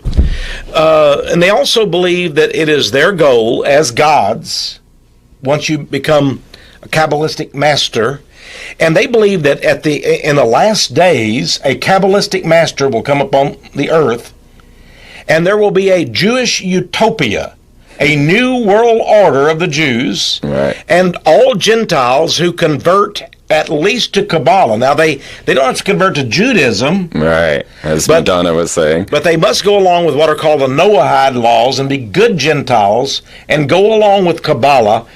And if they recognize that the Holy Spirit is the serpent, the great universal serpent, they actually believe the one swallowing his tail, the Ouroboros serpent, is the Holy Spirit. And by the way, that's also taught in the 32nd degree of Freemasonry, that is, the serpent is the Holy Spirit. And he is going to encircle the earth with his doctrine and bring forth this great Kabbalistic master. We would call him the Antichrist in Christianity, to be honest.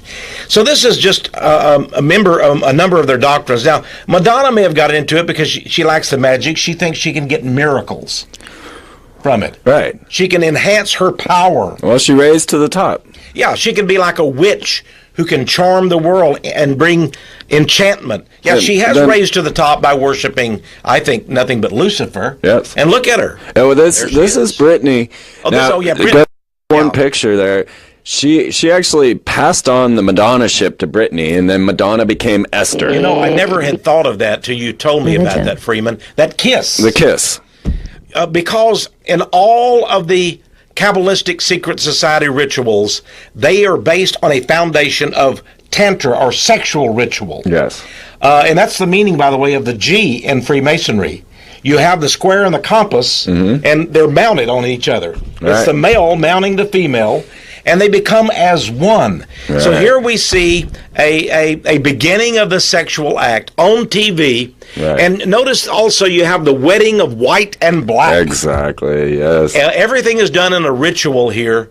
It's an amazing thing. Notice that Madonna, facing the audience, she is to the left in terms of her orientation, not the audience's. Right. And Brittany is on the right. So you have the old, the evil, and now she is going to initiate the innocent newcomer into her role. And this is why I go to the next shot. You told me, and I began to see the significance of this. And then she comes out dressed as a bride. As a bride, yeah, she's the bride of Satan in a sense. Right. Absolutely incredible. Now, where did she come up from? She was a Mouseketeer. Come on. Let's get to Walt Disney here. Move on a little bit, Shag. Because, Walt Disney, people, here she is as a Mouseketeer, and it wasn't just her. It's her. It's, oh, God, I forgot all their names now. I don't listen to pop music. Funicello, but I know that there have been several recently. Yes. As Mouseketeers. Well, in Disneyland, there is a club that's been established that you and I don't think we'll ever be invited. Probably not. Only the elite are able to come.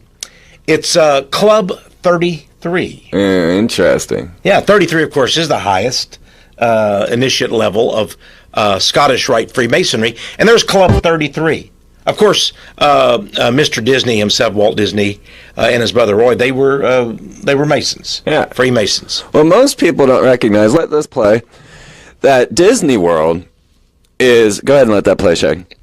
Disney World looks like a whole fun bunch of rides, but what we actually have here are a number of rides. Now, I grew up in Orlando, and we got a number of rides that are sponsored by military industrial corporations.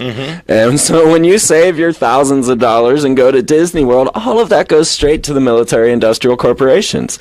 Exxon has a dinosaur ride. RCA, hold that there. RCA has those Space Mountain, and when you come off of Space Mountain, it shows you exactly what the future's going to hold. It shows you getting your learning from television on the computer, and then as you're finally exiting Space Mountain, it shows you on television. You on television? Wow. Big Brother is watching, in my book, Ravaged by the New Age, some years ago, which exposed the occult, and it's really, it's grabbing the minds of our kids, our children. Yes. I had a picture in there of Michael Jackson. Now, this is before people knew that he was a pedophile, a predator, and I believe he is. And there was Michael Jackson as Captain EO. Right. They had they showed the kids one of the rides, one of the prominent ones. They actually had a little motion picture, I think 13 minutes long, of Michael Jackson. He was really dressed up like some kind of a satanic guy, but they called this Captain EO. Right. Now, interestingly, if you go back and you study the Babylonian, the Greek, the Roman, the worst of the secret societies, you will find there was a character named EO. That is a name of the devil, EO. Right. And Michael Jackson was Captain EO at Disney World. Right. So, and Oz was the lowest level of hell. Oz? Yeah. Well, now, the guy who wrote the Oz books, Baum, B-A-U-M, Frank Baum, was very much into theosophy, into the occult world. It's rampant. Yeah. This was something I had noticed. Now, magicians are heavily into mirrors, all right? They love their mirrors and their little mirrored tricks. Even the cover of that new book with Dan Brown that I finally read, the mirrored reflection. The Da Vinci Code has a mirrored reflection on there. Well, if you look at the mirror reflection of CNN, I see WD. There it went. If you showed that into a mirror, it would say WD, Walt Disney. Now, in numerology that I've been studying, W I found relates to the fallen angels. That's what W stands for. And D, which is a symbol of the goddess, D, Deleth in Hebrew, means door. So CNN or WD would be door of the fallen angels. Wow, that's incredible. Isn't that crazy?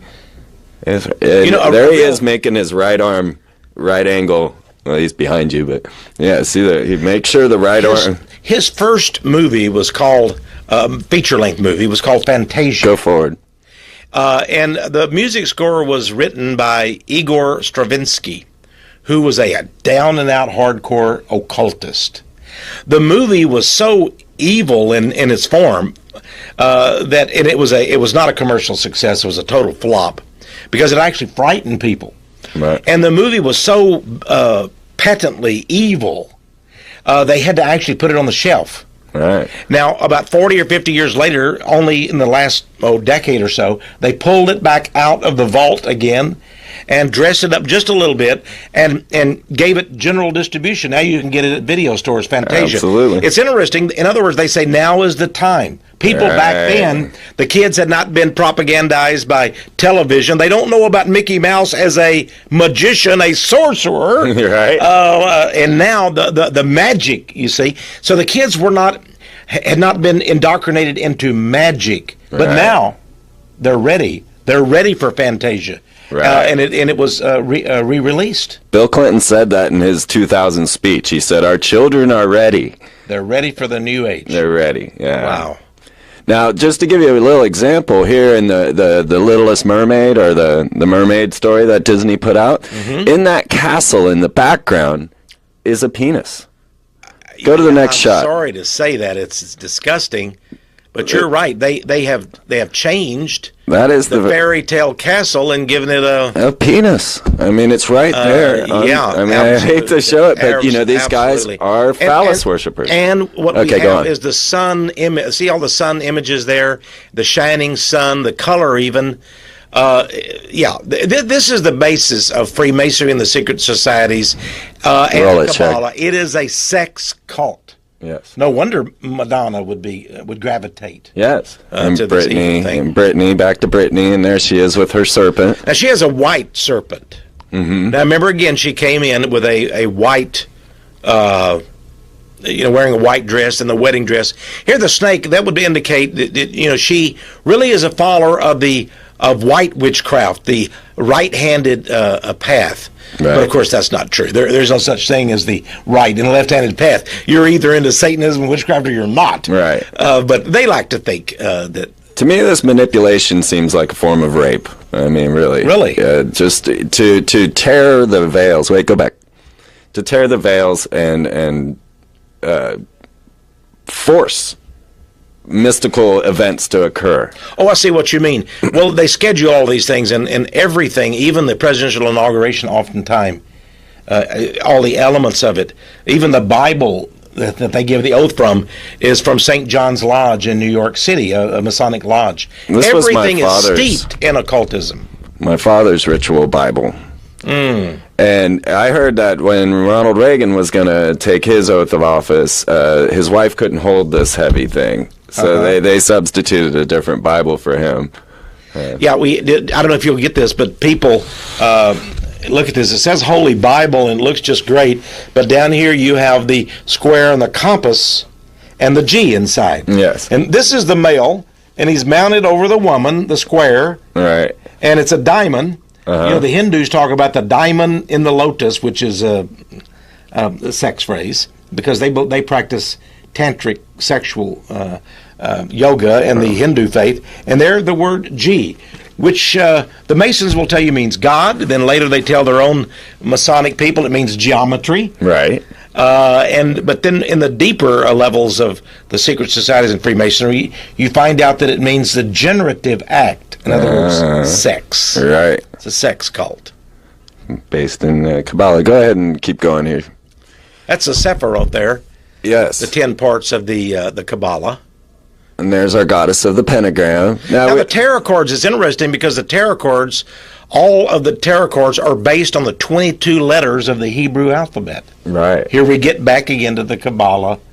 and all of the tarot cards are based on those. And this is how you can decipher a lot of the corporate logos through the tarot. You know, that's true. There are many artists have done different variations, but they're all the same. You have the Joker, you have the Magician, right? The Goddess, really.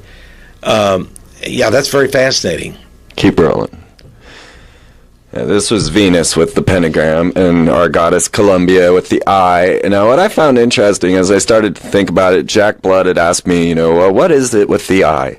He's like, we got this cult of the all-seeing eye. What's the eye symbolize? Well, I didn't have an answer right away. So, of course, I had to go digging. I was like, wait a minute, now I got to be able to answer that question. Well, ayin, going back to Hebrew letters, ayin, the Hebrew letter ayin, means eye. Mm-hmm. But in the tarot card, go to the next shot, the I, ayin, means devil. Wow. That is the Hebrew letter I, the Hebrew letter ayin. So the I is the devil. Yeah, that would make sense. God himself, in the Old Testament, Moses asked him his name. He said, my name is I am. Right. I am that I am. And so the devil, wishing to take upon himself, being a pretender, the stature of God, then would try to steal the eye. And since it says, the eye is on the sparrow, God's eye, he would say, well, I am the all-seeing eye, not God. Right. I am the all-knowing, omniscient God myself. And, what a devilish lie that would be. Yes.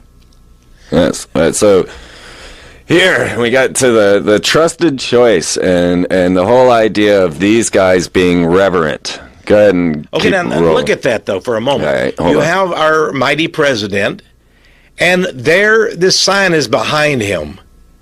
And, that must be some corporate logo or whatever. I don't know what it means. Right, I don't know what it is either. But what company it is, the trusted choice, there's a little R behind it, meaning it's a registered trademark. Right. But you see how the whoever filmed this, and it was this probably on television or whatever, or probably magazines and newspapers had this picture.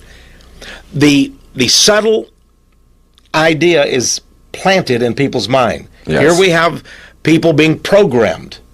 He's the trusted choice. Yes. You can have faith in W. Recently, in one of the major magazines, was a picture of Bush, and right behind him was a huge mural of Jesus. Yes, I think that's coming up. Okay. Let's keep rolling with these, because, I managed to take this one downtown. Okay. That's our favorite little bass player downtown, but I thought it funny and he because... has a crown on his head. He has a crown. Yeah, you can stage these things. See that? You can. You've shown exactly. I did that, yeah. So here's Bush with the crown. Given a little hand sign of the unholy trinity, perhaps. Right. And then we have, he's a crown. He's a godlike man from the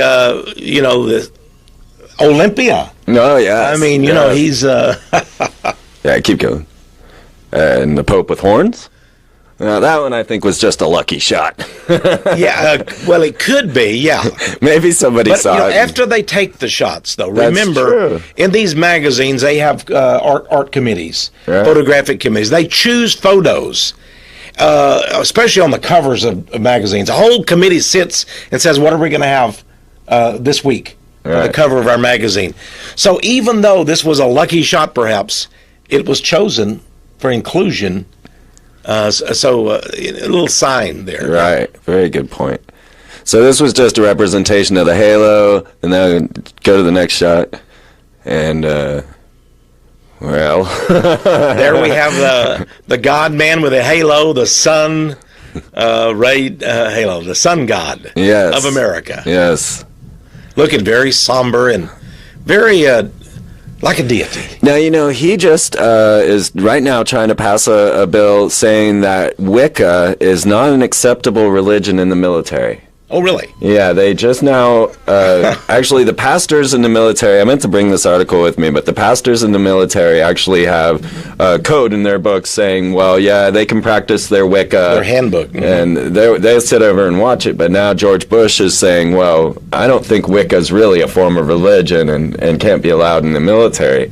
Well, that must, I think this is something, a little bone he would throw to his fundamentalist Christian I'm a Christian, of course, but this is a little bone they throw to the fundamentalist Christians, and then they go, "Wow, this guy is for us. He's one of us." Right. And it makes his constituency happy.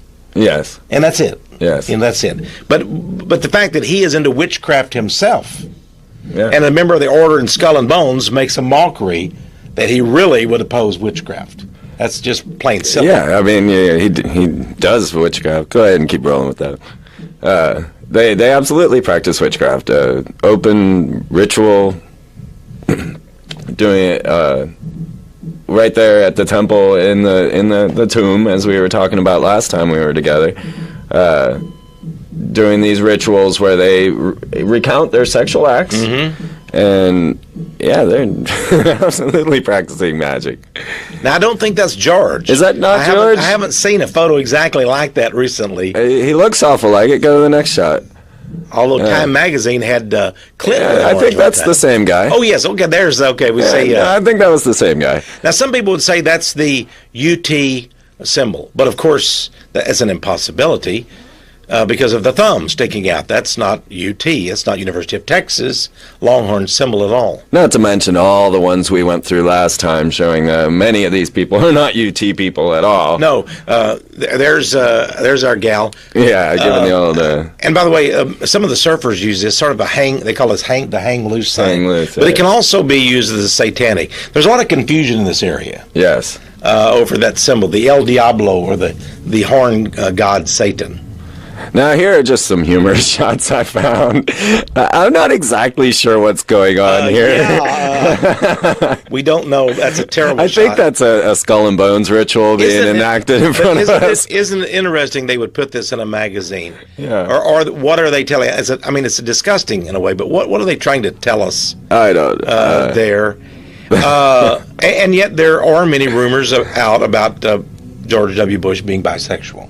To be very frank with you. I wouldn't be surprised about that either. Most of them And they gave press credentials to a guy who turned out to be, was not qualified at all. It takes 20 years to become a member of the Washington Press Corps and get in the official briefings of the White House spokesman, but a gay man who was... had a website called hotstuds.com. Really? And it had him totally naked doing sexual things, inviting people to call his phone number there in Washington, D.C. for a good time. They gave him, Karl Rove, and President Bush gave him credentials to get into the press room, and he became a member of the press corps, even though he was not even a newsman, but pretended to be a representative of Talon.com. And then there's actually pictures of he and Bush kissing, or I should say hugging, and Bush kissing him on the forehead. Right. I think that's very odd. Yeah. For him to be kissing the owner of hotstuds.com on the forehead, and I have that picture in my collection. Oh, I'd love to see that. Yeah. Well, like I said, I grew up in Orlando, and I know for a fact that 95 to 98% of employees within Disney World are all homosexual. And that's why probably they promote the homosexual characters now. They're beginning to. Yes, they do. Even in The Lion King, said a couple of the characters were gays. Bush fell off his bike there. Got a little blooded. You sure Laura didn't take care of him on occasion? Sometimes I wonder if he's just shape-shifting. This guy, I mean, come on. What are we to say about this man that's been railroaded into the presidency? You know, I knew he was going to be forced into the presidency because his nickname was W, and I already had deciphered the meaning of W. And so from that, I said, well, W is going to be president no matter what, and it would be even better if they forced him into office, because what they're doing is killing our reasons to fight.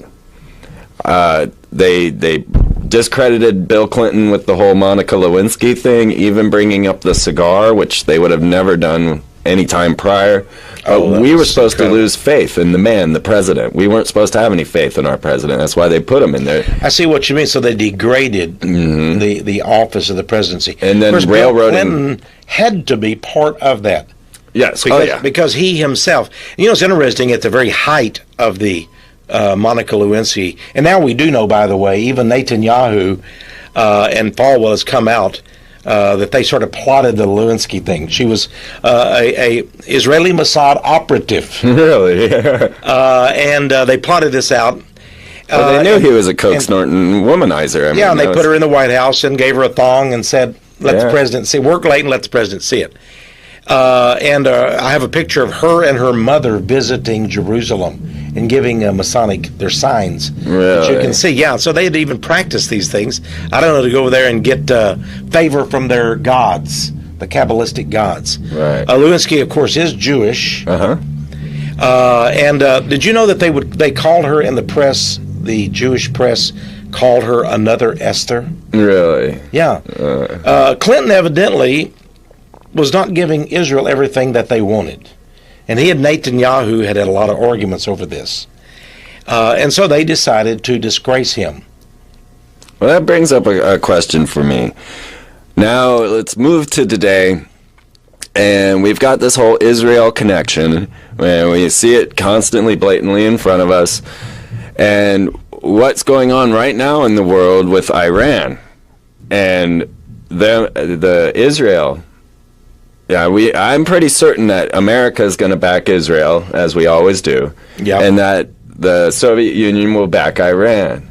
I'm really concerned that this might become World War III. I don't think so. I think Russia is very much in the camp of the elite Illuminati, and Putin. He really doesn't have much place to turn, much room to maneuver in, because Russia is owned today by the Jewish oligarchs. Mm-hmm. And they fight amongst each other, but they own all of the oil, all of the natural resources, all of the industry and corporate structure of Russia. Yeah. It was all turned over to them by the communists. Yeltsin was himself secretly Jewish. And it's interesting, Zhirinovsky, the guy that came out and was going to run for president, the Russian politician, turns out that he's Jewish too.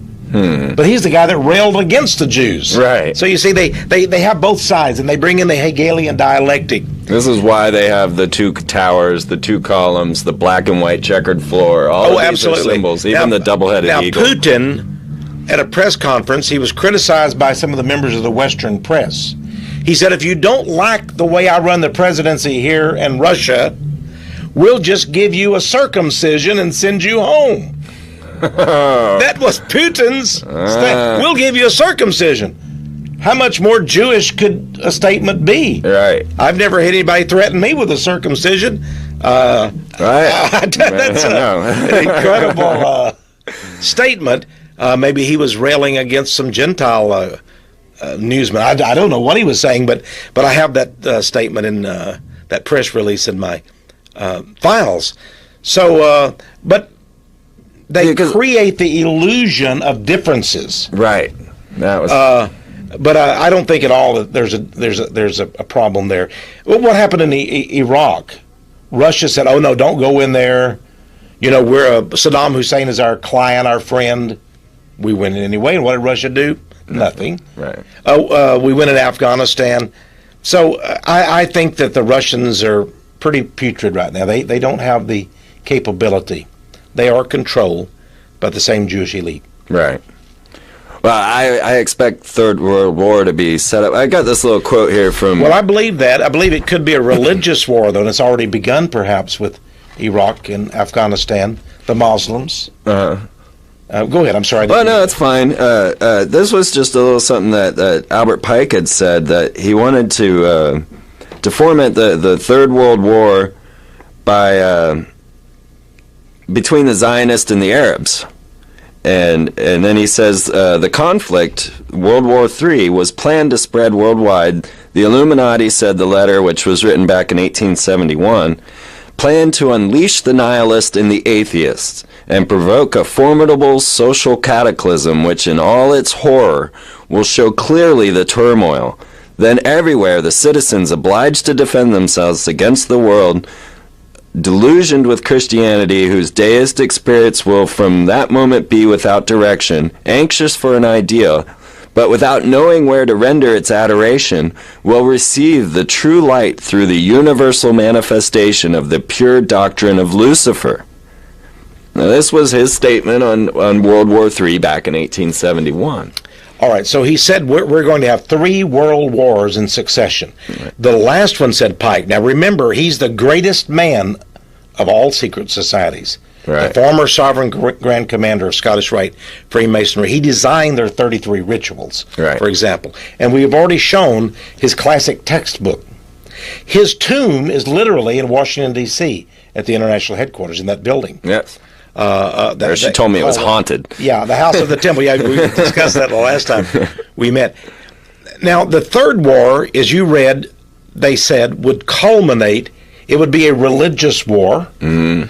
Even though they would unleash the nihilist and the atheist, it would be a religious war. Now, what do we have gathering steam now? We have the Arabs, the Muslims world, and George Bush has infuriated them. Right. Insulted them. And all of these photos coming out about Abu Ghraib and all of those things are to infuriate, to drive them, these cartoons and everything.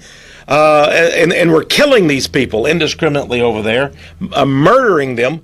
We're putting them in places like concentration camps without any pretext at all, no trials. We're worse than or bad as Hitler in setting up gulags across the world. Now, the Muslims are infuriated. Who do they hate? They hate the Jews. But wait, they hate the Christians. Why? Because Bush says, I'm a Christian, and God has told me to go over and kill you people. Right. Now, at the same time then, the Christian right wing is led by Falwell, Dobson, Robertson, and all of them are saying, go over and kill the Arabs. Yeah. Mohammed was nothing but a pedophile monster, and now let's go kill all the Arabs. And I actually have a Baptist, one of the top Baptists who's written many books. I got his newsletter, and guess what the man said? He said, I think it would be good for all the Palestinian youth to just volunteer to take a bullet in the head and lay down and die. This is that's an evangelist? An evangelist of the Baptist faith saying these things. Oh my God. His name is Dr. Samuel Gipp. And I think I'm pretty close to what he said, but I'll be glad to quote it exactly. But basically it said that he had seen a Palestinian youth take a shot in the head. He said, that's good. I said, lay down, boy, and die. Good, that's good. Now, see, this is monstrous. This is not what Jesus would do. No. I don't think Jesus ever called for shooting anybody in the head or spearing them or anything else. He said, turn the other cheek. Right. These people are false Christians. They are satanic monsters pretending to be evangelists and pastors. But guess what? They are telling Bush the Jews are God's chosen. God wants them to have the land. Drive the Palestinians off of it. Take their land, take their businesses, take their orchards. What does it matter? God wants this. And Bush says, I'm doing this for God. Right. And now we have the Christians who will all be hated because their leader, Bush, and their evangelical leaders all say, go kill the Arabs, Muslims, take the land for the Jews. The Jews are God's chosen people. Right. They're like gods on earth. Let's put them on the pedestal. They can't do any wrong. Now many in the Christian religion, the right-wing Christians, are actually saying the Jews don't even need Jesus. Right. They're abandoning Christianity, favoring. In fact, I've seen people like John Hagee, Cornerstone Church in San Antonio. He actually says that the chief mission of Christians today is to make sure that Israel keeps their land. I thought it was to save souls. I thought it was to reach people. I thought it was to go help the downtrodden, the poor, and poverty. I thought it was to do the works of Jesus. But these people come forth and saying, I'm preaching here. Hey, great job, but you know what they say? Our mission is to make Israel a superpower. Our mission is to give them billions of dollars every year in support. Our mission is to make sure the Muslims don't get the bomb, even though Israel has 400 nuclear weapons as a minimum. Right. If they're, all produced in their own Dimona plant. And by the way, they were given the plans for the atomic bomb, just like the Russians were, by Jewish spies here in the United States. Right. So we've given the atomic bomb, nuclear weapons, to Israel.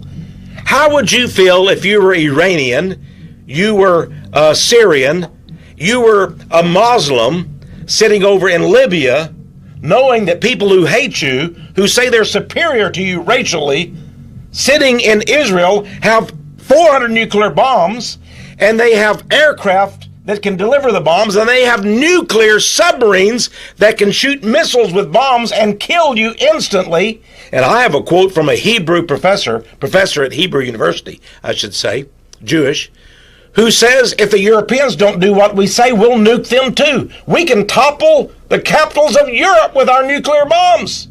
If I were the prime minister of Iran, you know what I'd want to do?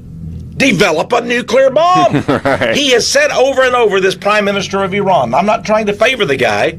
They're trying to make him look like another Hitler. Right. But what has he said? Israel has the bomb. Yeah. We are threatened. What are we going to do? And he has actually said, we will not produce a bomb, a Muslim bomb, if the Jews will give up all of their hundreds of bombs. And everybody says, oh, how terrible you are. How can you ask that? Why, how can you ask such a thing? You horrible racist demagogue to make Israel give up their bombs. Yeah. You know, it's not enough that America and Russia between us have 50,000 bombs in favor of the Jews. I don't think Israel has a problem of being run over when they have the entire United States military as their proxy. Right. And Bush saying one of our priorities is to be right there and save their bacon in Israel. I just think it's amazing that the American press, nobody mentions the fact that we should get rid of all the bombs. Am I a pacifist? Am I a left-winger? No, I'm not. Right. To be very honest with you, I don't vote Democrat. But you know what? I believe that. Yeah. If we want to say Iran, no bomb. Syria, no bomb. We should say Israel, no bomb. Right. Totally denuclearize. Why is it that people like Noah Chomsky and all of these people that claim they're against the New World Order, why don't they get in the streets and say, Israel, give up your bombs? And Iran, you two, don't build any bomb. I don't want Iran to build a bomb. No. But I want Israel to give up their bombs. Right. And, you know, it might not be a bad idea if the United States and the Soviet Union gave up theirs, too. Right. By the way. Yeah, I did a little research on the HARP project, which is the new missile defensive shield. Mm-hmm. And in us enabling that missile defensive shield, America has officially backed out of the Strategic Arms Limitation Treaty. Because we now have a force field, which is against, mutual destruction. So the HARP system, we'll have to get to that some other time. Maybe another time. Yeah. We're on symbols and goddesses. Yeah, I might have opened a can of worms there that didn't need to be open right now. And Codex Magica, my new book. Yeah, so let's throw this out here. You guys, check this book out. It's getting rave reviews. People were talking to me about this in Tucson. Oh, I'm glad. I was just there for the Gem and Mineral Show, and people were awaiting their order anxiously, and I'm like, oh, well, you got to go download the show, You can download the Texe and I's last show on the internet. Just go to the freemanperspective.blogspot.com, which will be at the end of the show here, and you can download our last show where we covered the different hand signs and gestures that the Illuminati use right in front of us. I mean, we covered Jerry Seinfeld and Pat Robertson. All giving secret signs. They're hidden codes, mysterious symbols. Yeah, this book has over 1,000 pictures. It's over 600 pages. And it's based on literally 2 decades of research, but particularly the last 5 years have been very concentrated. I think this is the book. If somebody, they don't have to read. It's explosive. Like 10 videos in one. Right. And it will show they are all giving these secret signs to each other. They're communicating on TV and radio. In many ways. By the way, I'm seeing on the screen here, boy, you've got some tremendous images. That must be from that's Denver's airport. Exactly right. Wow. I stopped by there and decided to film that real quick. Wow. It's amazing work. Obviously. Did you notice on little pedestals high up in the ceiling? There would be a little devil. The little devil, yeah. You're just walking down there, and way up there, there's a 60 feet up, there's a little, maybe not that much, but there's a little pedestal. Yeah. And there's a little devil god up there. Yeah. Overlooking you. I got a picture of one, but the new airport. Probably won't make it to that.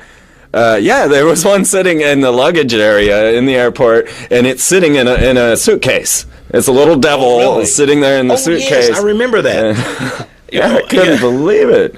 It tells you a little bit about who put that together. And there are many rumors, that it goes down the basement levels. There are many levels like 16 floors underground. Right. And some strange things go on there. Satanic rituals, human sacrifices. I haven't been able to verify those, but from the looks of some of the things you've been seeing on the screen here, some of the murals, and we mentioned the statues, it's an incredible place. It is all about death and devastation. And rumor has it that in the new world, when we've got this new world order, if this actually occurs, I'm hoping that it won't, but that Denver will be the western capital of America, and Atlanta will be the eastern capital. I can believe that. They have what they call ley lines, and they believe the Earth emanates. There's a grid, and power forces come up. Right. From the underworld, and there's energy forces unleashed. And Denver is considered to be one of those areas. I believe that's why Pope John Paul II visited World Youth Day in Denver and Colorado Springs. He first came from the Vatican and visited the Mayan death sites, the pyramids down in Mexico. And then he flew from there right to Denver. What a connection. Yeah. What a connection. Human sacrifice there and then to Denver. Wow. I believe in these power lines myself from a simple reason that when I travel, I find that people that just, I travel without any compass. I just go and I let the great Lord take me wherever I end up, right? And I always end up, and most of us travelers end up in the same town that are heavily Masonic. We get there just by circumstance, by, following the energy that's leading us, and they put their temples there on purpose to the perfect east, west, north, south directionals. Well, it would be an interesting thing because, frankly, the devil is an intelligent being. The Bible itself talks about he had great beauty, he had great intelligence. One of the leaders in heaven, he was chosen for his intelligence, his cunning, and really that's why the whole system of the Illuminati and the secret societies is based on gnosis or knowledge. Right. And I can say, many of the great inventors throughout the decades and centuries have been occultists. Yeah. Theosophists. And I believe that demons give them certain intelligences and give them ideas. Speaking of that, so I can understand that if the concept of the ley lines is real, it might be something that we don't know, but yet Lucifer has known it for hundreds and hundreds of years. I was going to show off my video because I actually have a portion on that. You have it there? Yeah. I don't have my video here. I left them in the other room, I guess. Well, you guys definitely, I've got a 3-hour-long video, and just get in touch with me at blueflyfree@gmail.com. And I'll hook you up with the video. It's 3 hours. It's the first 6 episodes of the Freeman Perspective. It goes into corporate logos, the occultic meanings, and all of that good stuff. Now, what is your web site, the address again? It's the freemanperspective.blogspot.com. Okay. I'm working on getting one that's just like freeman.com, Well, we're gonna link you. If it's okay with you, we'd like to link you on powerprophecy.com. Absolutely. So you're linked on mine. And just look for the links. And if you're not, you will be there tomorrow. All right. I'll have our webmaster put you on there. And so they go to Power Prophecy, go to links, and go right to yours. And if you come to mine, then you can look, and there's Power Prophecy linked to mine already. I appreciate that, but you just go right to the links and go right to yours too. Absolutely. We'll put you on there. So you'll see the Freeman Perspective and the rest of it there. Because there are very few people like us. There are very few people that I've come across that are uncovering this level of the ritual that's going on. People, they believe in the whole, there's a secret society conspiracy occurring, and these men give themselves secret handshakes so that they know one another and then they can help one another. Now, all of this is true, but there's the whole other level, the biblical level, the ritual, magical level that they're performing that most people just, the atheist and the nihilist, they have no concept that this is even something that's a possibility. That's right. They don't believe in a magical world. They don't believe in demons. They don't believe in angels even. Right. But it's everywhere. It's wrapped around us. The whole world is based on this. And it only makes sense. That's the way the world is made. But it does defy people's comfort zones. Yes. They're frightened to believe in these things. And many of them have looked at this program today and said, I can't believe this. This can't be true. Right. But they need to see your earlier video. They need to see my book, Codex Magica. Yes. And over 1,000 pictures. And, of course, there are many explanations and captions and such. Not to mention the actual handbooks of the Freemasons and other groups themselves. Oh, yeah. I've proved it by showing the secret society's own handbooks, textbooks, yes, encyclopedias, and so forth. Once they see this, their lives, everybody's lives will be changed. Maybe we've begun a change in people's lives on this program. I think we have. Freeman. I think we have. And there's some people out there that already know these things. Yes. And I praise the Lord for them. And they're going to make change happen. Well, let's carry on, Texe. All right. Thank you. Thank you again. Freeman. Another fast hour. Well, thank you for having the Freeman perspective here on Austin Cable Access. And I hope it'll spread across the country. Hey, that would be great. That would be great. You know, actually, I started broadcasting this on the internet early on, and I got a fan base in Norway. Well, that's the end of it.